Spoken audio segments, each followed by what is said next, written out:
साथियों नमस्कार, मैं हूं नीरज पटेल और आप देख रहे हैं नेशन जनमत। 14 अप्रैल को बाबा साहब भीमराव अंबेडकर की जयंती है। हर साल होती है, लेकिन साल दर साल राजनीतिक दलों में उनकी जयंती के लिए होड़ मचना शुरू हो गया है।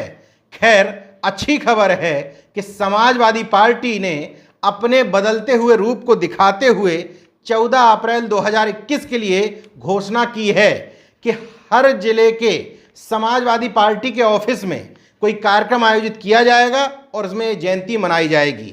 इस कदम का स्वागत होना चाहिए, लेकिन समाजवादी पार्टी के मुखिया ने जिस तरह का ट्वीट किया है या उनके बिहाफ पर जिस तरह का ट्वीट करने वाले ने किया है, ये बात जाहिर होती है कि समाजवादी पार्टी के शीर्ष नेतृत्व और उनके इर्द गिर्द रहने वाली मंडली के पास घनघोर वैचारिक दरिद्रता है। जी हाँ, ये बिल्कुल ठोक करके ये बात बोल रहा हूं। अखिलेश यादव जी का ट्वीट सुनिए। भाजपा के राजनीतिक अमावस्या के काल में वो संविधान खतरे में है जिसमें बाबा साहब ने स्वतंत्र भारत को नई रोशनी दी थी। सहमत हूं, बहुत अच्छी बात कही है। आगे सुनिएगा। इसलिए माननीय बाबा साहब डॉक्टर भीमराव अंबेडकर जी की जयंती 14 अप्रैल को समाजवादी पार्टी उत्तर प्रदेश देश व विदेश में दलित दिवाली मनाने का आह्वान करती है। हैशटैग दलित दिवाली। इसी दिवालियेपन की मैं बात कर रहा हूं।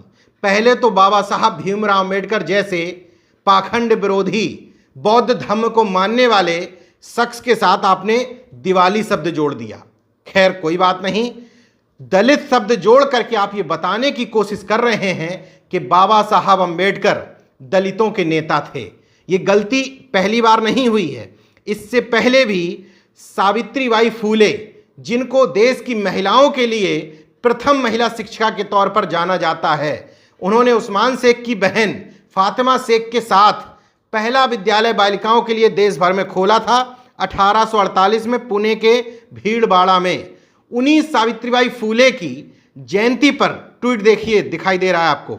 ट्वीट करते हुए अखिलेश जी ने लिखा था, देश की पहली महिला शिक्षिका एवं दलित बेटियों की शिक्षा हेतु जीवन पर्यंत संघर्ष करने वाली सावित्रीबाई फूले जी की जन्म जयंती पर सादर नमन।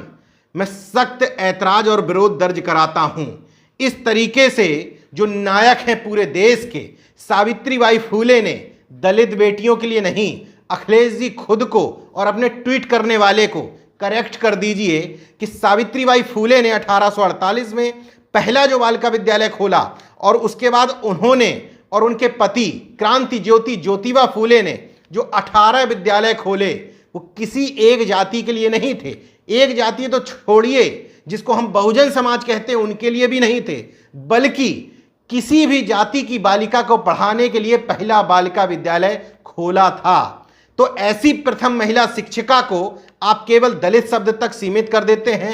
वो बाबा साहब भीमराव अंबेडकर जो देश के पहले कानून मंत्री थे, वो डॉक्टर अंबेडकर जिनको सबसे ज्यादा पढ़ा लिखा होने के कारण उस समय संविधान की ड्राफ्टिंग कमेटी का चेयरमैन बनाया गया था, वो बाबा साहब भीमराव अंबेडकर जिनको माना जाता है कि संविधान के निर्माता थे, वो बाबा साहब भीमराव अंबेडकर जिन्होंने 64 विषयों में, फिर से बता दे रहा हूं, 64 विषयों में मास्टर डिग्री हासिल की थी, वो बाबा साहब भीमराव अंबेडकर जिनके अपने निजी पुस्तकालयों में 50,000 से ज़्यादा किताबें थीं, वो बाबा साहब भीमराव अंबेडकर जो 9 भाषाओं के जानकार थे, वो बाबा साहब अंबेडकर जिन्होंने 21 साल में पूरे जितने भी धर्म हैं पूरे विश्व में सभी की जानकारी जुटा ली थी, वो बाबा साहब जिनको कोलंबिया विश्वविद्यालय ने विश्व में नंबर 1 स्कॉलर्स कहा था, उन बाबा साहब को आप दलित नेता साबित करके उसी मनुवादी और सामंतवादी व्यवस्था को पाल पोस रहे हैं जिसका विरोध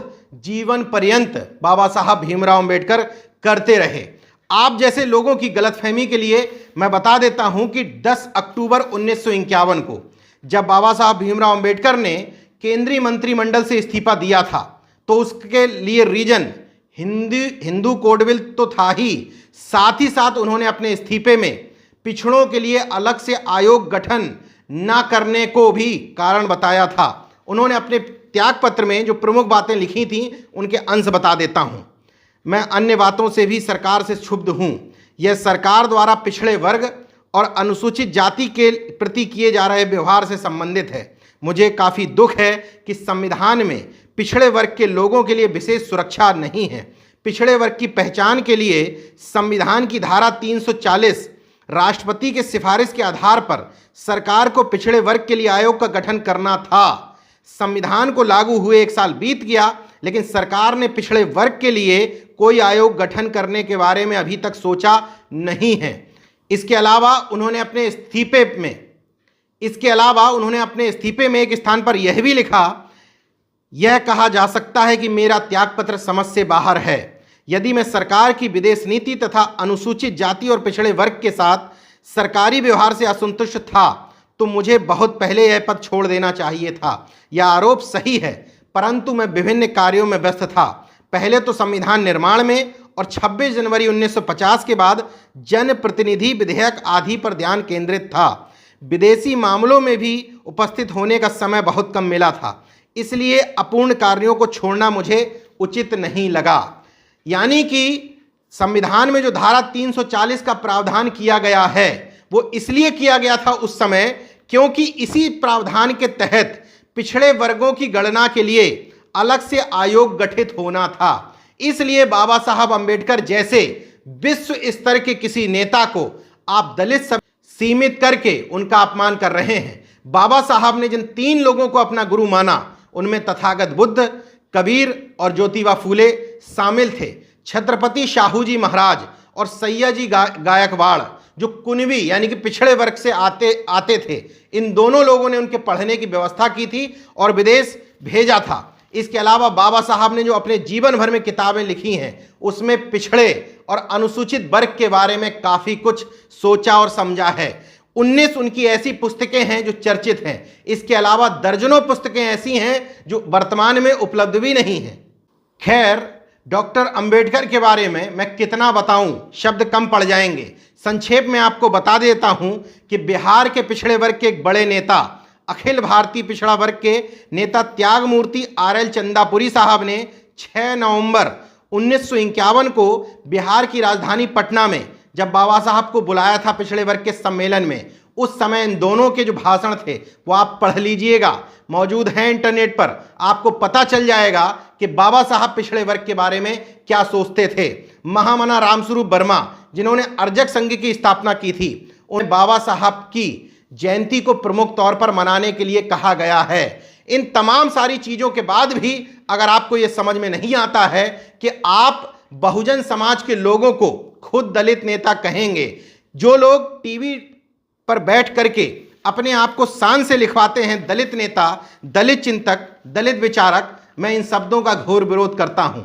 इसलिए क्या आपने कभी देखा है कि आरक्षण विरोधी को टीवी डिबेट में लिखा जा रहा हो, सवर्ण नेता या ब्राह्मण चिंतक? नहीं लिखा जाता है। उनका कोई एक ऐसा नेता जो सिर्फ उनकी जाति के उत्थान के लिए काम करता था उसको राष्ट्रीय नेता बताया जाता है। एक ऐसी पुस्तक जो सिर्फ सवर्णों या ब्राह्मणों के हित में सोचती है उस पुस्तक को राष्ट्रीय स्तर की पुस्तक बता दिया जाता है। लेकिन ये हमारे आपके लोगों की ही कमी है कि अगर किसी पुस्तक में पिछड़े वर्ग के बारे में, अनुसूचित जाति के बारे में कुछ चिंताजनक कुछ पोस्ट लिख दी गई हो या उनके संपादक इन वर्गों से आते हो तो आप उस पर सीधे सीधे लेबल लगा देते हैं, उसको बहुजन पत्रकार कह देते हैं या उस पत्रिका को आप दलित साहित्य कह देते हैं, पिछड़े वर्ग की साहित्य कह देते हैं। मैं इन शब्दों से सख्त ऐतराज रखता हूं। इसलिए कुछ हद तक बहुजन तो शब्द चल जाता है, लेकिन किसी खास जाति विशेष में, वर्ग विशेष में किसी पत्रकार, लेखक, कवि, महापुरुष को सीमित कर देने को मैं कतई उचित नहीं मानता। अगर ब्राह्मण नेता शब्द नहीं है इस देश में तो इस देश में दलित नेता जैसा शब्द, वो भी अखिलेश यादव जैसे पिछड़े वर्ग में जन्म लिए हुए किसी नेता द्वारा अगर कहा जा रहा है तो मैं इस पर सख्त ऐतराज जताता हूं। मैं दलित दिवाली हैशटैग के सख्त विरोध में और खिलाफ में हूं। मुझे समझ में नहीं आता कि कौन लोग हैं ये बात बताने वाले जो बड़े बड़े समाज के नेताओं को भी दलित चिंतक, दलित नेता तक सीमित कर देना चाहते हैं। मैं इसलिए बार बार कहता हूं कि अखिलेश यादव जी का एजेंडा आज भी क्लियर नहीं है। बगल में एक तस्वीर और आप देख रहे हैं, ये तस्वीर समाजवादी बुलेटिन की है, यानी कि इसको समाजवादी पार्टी का मुख्य पत्र कहा जाता है। इस तस्वीर में अखिलेश यादव किसी ब्राह्मण यानी कि पंडित जी से माथे पर तिलक लगवा रहे हैं। नीचे लिखा हुआ है 2021 उम्मीद की ओर। यह बुलेटिन इसलिए महत्वपूर्ण था क्योंकि जनवरी में छपा था, यानी कि 2021 की शुरुआत होने में समाजवादी पार्टी ने यह बता दिया था कि उनकी प्रायोरिटी क्या है। तमाम सारे लोग इसमें कहते हैं कि आज भी जो वंचित तबके का समाज है वो धर्म में लिपटा हुआ है, इसलिए राजनीतिज्ञों की मजबूरी होती है कि उनको दिखाना पड़ता है कि वो धार्मिक हैं। चलिए, कुछ हद तक मैं इस बात से सहमत हो जाता हूं, लेकिन आपको मेरी बात का से भी सहमत होना पड़ेगा। अगर धर्म के आधार पर चुनाव लड़ा जाता है तो क्या आप योगी आदित्यनाथ के धार्मिक एजेंडे से आगे बढ़ जाएंगे? क्या आप गाय गंगा गोबर गौमूत्र के आधार पर भारतीय जनता पार्टी को पराजित कर देंगे? इसका मतलब आपको अपना एजेंडा क्लियर करना पड़ेगा कि आप मंडल के साथ हैं कि कमंडल के साथ हैं। आपको सामाजिक न्याय की पिच पर ठोक करके खेलना पड़ेगा। मैं बार बार इस बात का उदाहरण देता हूं कि धर्म की पिच पर खेलने जाओगे तो इतनी धुआंधार बैटिंग होगी कि नजर नहीं आएगा कि आपकी बॉलें कहां गई। आपको चुनाव को अपनी तरफ खींच करके सामाजिक न्याय की पिच पर, पिछड़े वंचितों के अधिकारों पर, हक पर डाका डालने पर, आरक्षण पर, आउटसोर्सिंग पर, संवैधानिक संस्थाओं के निजीकरण पर और बेच डालने पर लाना पड़ेगा। इस तरीके से माथे पर आप कितना भी टीका पोत लीजिए, धार्मिक आधार पर आपको मत मिलने वाले नहीं हैं। कंफ्यूजन का आलम देखिए। आम आदमी पार्टी के राज्यसभा सांसद हैं संजय सिंह, ठाकुर बिरादरी से आते हैं, प्रेस कॉन्फ्रेंस करने बैठ जाते हैं। पूरे प्रदेश में सीएम के सजाती यानी कि खुद के सजाती ठाकुर बिरादरी के अधिकारियों की पूरी लिस्ट पढ़ देते हैं। बार बार आरोप लगाते हैं कि इस सरकार में एक खास जाति का बोलबाला है, लेकिन वो शब्द अखिलेश यादव के मुंह से एक भी प्रेस कॉन्फ्रेंस में नहीं निकल पाता है। जबकि जब अखिलेश यादव की सरकार थी तो उनकी सरकार पर बार बार यादववादी होने के आरोप लगाए गए। 86 में से 56 यादव एसडीएम होने की फर्जी खबर उड़ाई गई थी और भारतीय जनता पार्टी के तमाम सारे नेता ठोक करके मंचों से बोलते थे। वो गलत बात पूरे कॉन्फिडेंस के साथ बोलते थे। आपके मुंह से सही बातें भी नहीं निकल पा रही हैं। मुझे इस बात की बेहद हैरत होती है। बिहार में चुनाव हुए बमुश्किल 5-6 महीने बीते हैं, मतलब कि तेजस्वी यादव को अब चुनाव के लिए तकरीबन 4.5 साल इंतजार करना पड़ेगा। इसके बाद भी तेजस्वी यादव विपक्ष के नेता के तौर पर, अभी कुछ दिन पहले का प्रदर्शन आपको याद होगा, छात्रों के मुद्दों पर, रोजगार के मुद्दे पर सीधे सरकार से टकराहट मोल ले रहे थे। मजबूरी में ही सही, मीडिया वालों को दिखाना पड़ा कि तेजस्वी यादव ने किस तरीके से प्रदर्शन किया है। लेकिन आपने साइकिल चलाई, रामपुर से लेकर, रामपुर में ही कुछ साइकिल चलाई, जगह जगह पर आपके कार्यकर्ताओं ने साइकिल चलाई। साइकिल यात्रा लखनऊ तक आई। आपके लोगों ने जाकर के राज्यपाल को ज्ञापन सौंप दिया। साइकिल यात्रा समाप्त हुई, आप फिर से घर में बैठ गए। न सरकार से टकराहट बयानों में और न सीधे सीधे सड़क पर। आपकी जानकारी के लिए बता देता हूं अखिलेश जी, आपकी और जिसने ये ट्वीट किया है उसकी जानकारी के लिए, 2017 में गूगल ने अपना डूडल चेंज करते हुए उसको समर्पित कर दिया था सावित्रीबाई फूले को।